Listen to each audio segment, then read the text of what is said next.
So welcome to the second Economic and Industry Development Committee. I can see that all councillors are in attendance. Councillor Fettner, Mayor Harding, Councillor Madsen and Councillor Conzelman.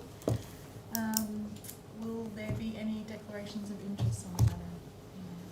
Probably not such a declaration, Mrs Chair. It's probably just a noting that one of the items is on the Council of Mayors, South East Queensland.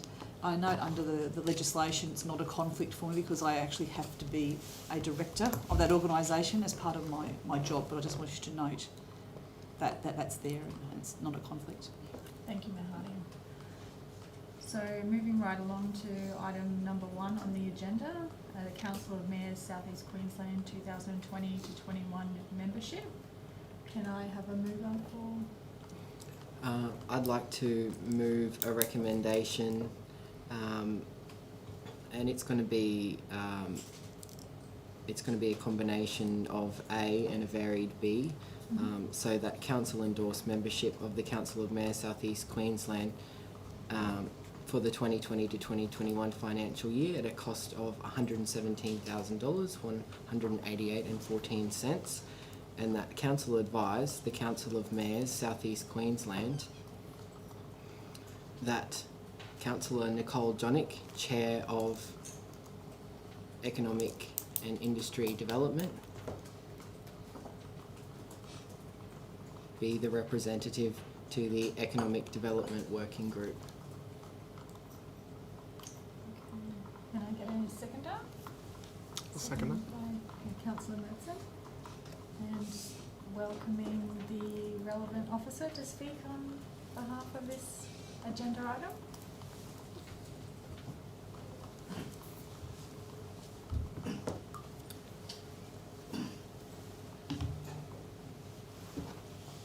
Thank you, Chair.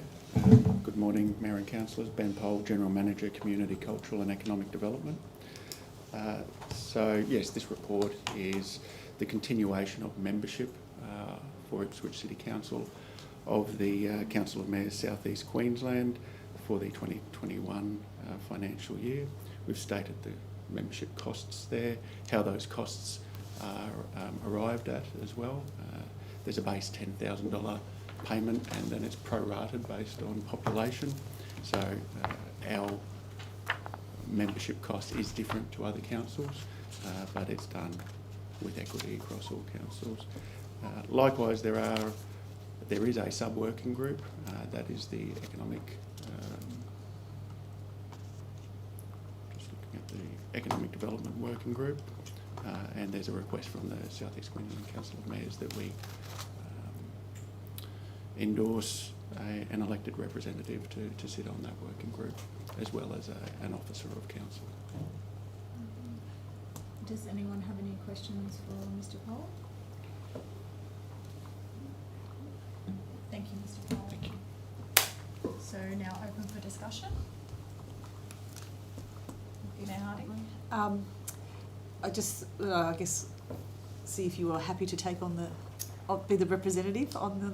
Yes, I'm very happy to be the elected representative for that economic development working group. I think that it will dovetail nicely into my current position as the chair of the Economic and Industry Development Committee, and I look forward to the knowledge share from the other members of the group in relation to boosting our economic development regionally and attracting everything that we can attract potentially. So it's very exciting for an accounting nerd.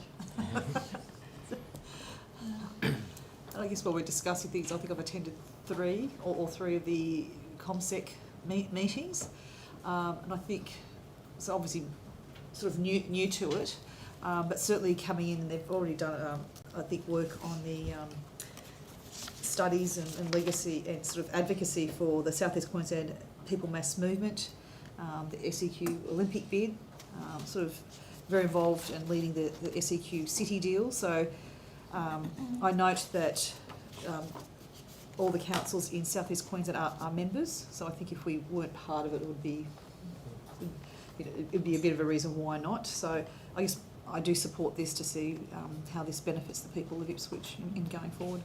Thank you, Mayor Harding. I do agree this time that it would be advantageous to continue our membership in the South East Queensland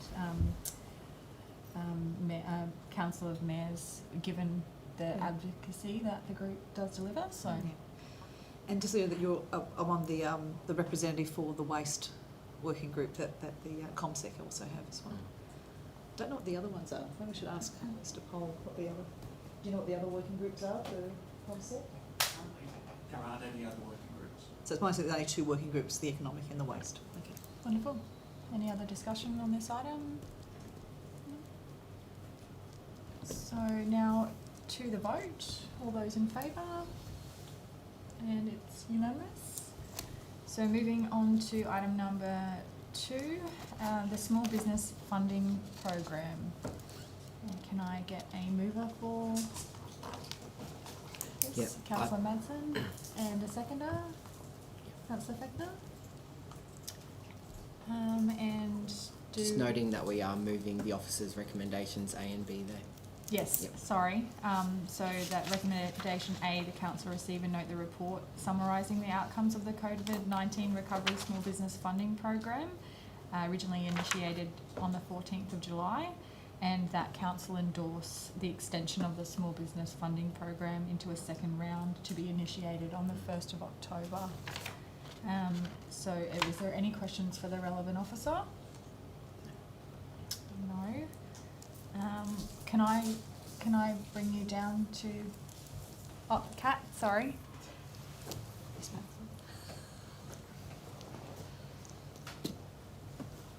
ma'am. Thank you, Chair, and good morning, Mayor and councillors. The Small Business Funding So just Program. have to say your name and your... Oh, of course. Kat Matson, Economic and Community Development Manager. The Small Business Funding Round to support small businesses affected by COVID was opened on the 14th of July and it ran through until the 14th of August. We received 111 applications, of which 76 were eligible, and in total we've distributed $68,000 to those 76 applicants. It's worth noting that Ipswich City Council was one of the very few councils to run a funding program like this, and we were determined to ensure that it was supporting small businesses that weren't supported in other state or federal grants. For example, we didn't impose a minimum revenue criteria, and we set our downturn level in terms of revenue downturn at around 20%, whereas others went to 20 or to 30% actually, as we knew that many of our local small businesses were experiencing hardship, and a downturn of 20% is significant. Even though we only asked for a downturn demonstration of 20%, on average those who received funds have experienced a downturn of 50% in turnover. And their funding was put towards things like professional services, inventory and memberships to local chambers to support their recovery and capability development. Just so you know, the reasons that some of those businesses weren't eligible, they were not based in the Ipswich local government area. They were unable to demonstrate the financial downturn. They couldn't prove that they'd experienced downturn. They'd applied for ineligible expenses, or they didn't provide a proof of quote or proof of expenses. So the round 2 is aimed to disperse the rest of the budgeted funds. Based on what we've learnt in round 1, we've changed a few of the things. So this time we're going to add in an additional eligible expense category called COVID-19 specific expenses. Those expenses would be the ones that help you to purchase equipment or software to change your business model, basically to accommodate the new world that we now operate in. And instead of demonstrating a downturn of 3 months, we're asking that businesses now prove just 1 month of downturn comparable to the previous period. The team learnt a lot around what we need to do to support local businesses during this process.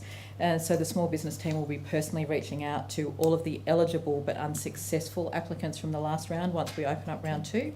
And the funds will continue until all funds have been dispersed, or until the 30th of June 2021, whichever comes first.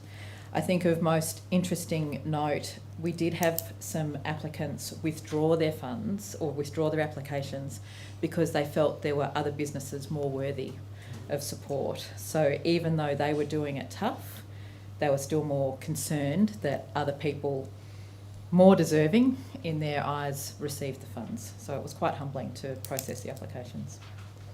Thank you. Any further questions? Yes, Mayor Hardy? Through the chair, you mentioned that there were companies that were eligible but were unsuccessful. What does that mean? So they were eligible in terms of they met the criteria, but they weren't able to prove, they didn't have demonstration of how they were going to use the funds, Okay. or what they wanted to put the funds towards were ineligible expenses, but the businesses themselves were eligible. So we'll be Okay. reaching out to them again. So what were some of the expenses that were ineligible? I I guess, don't- or are not in the list, I guess. Do you- Yeah. I don't have that information on me, and just from remembering conversations, it was, I would need to come back to you on Okay. that, Mayor. Yeah, No, just yeah. Thank you. Any further questions? Thanks, I'll come back. Thank you. So open for discussion.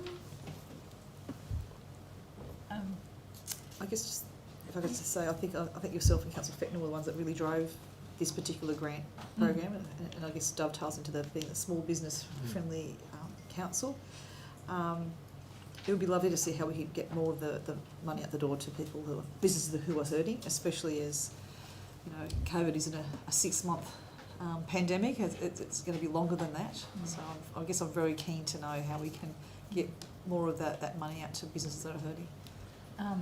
Just in discussions with our FDev team in relation to this funding, I know that there's so many people behind it that are passionate, and they are going above and beyond to get applications through and passed to do exactly what this is supposed to do, which is stimulating and helping our small businesses in a time of crisis. So the first round was definitely a learning experience, but I just want to reiterate that we are going to be above and beyond to get these businesses over the line, changing reference to what can be purchased for the grant so that we can help wherever we can, basically. So, yeah.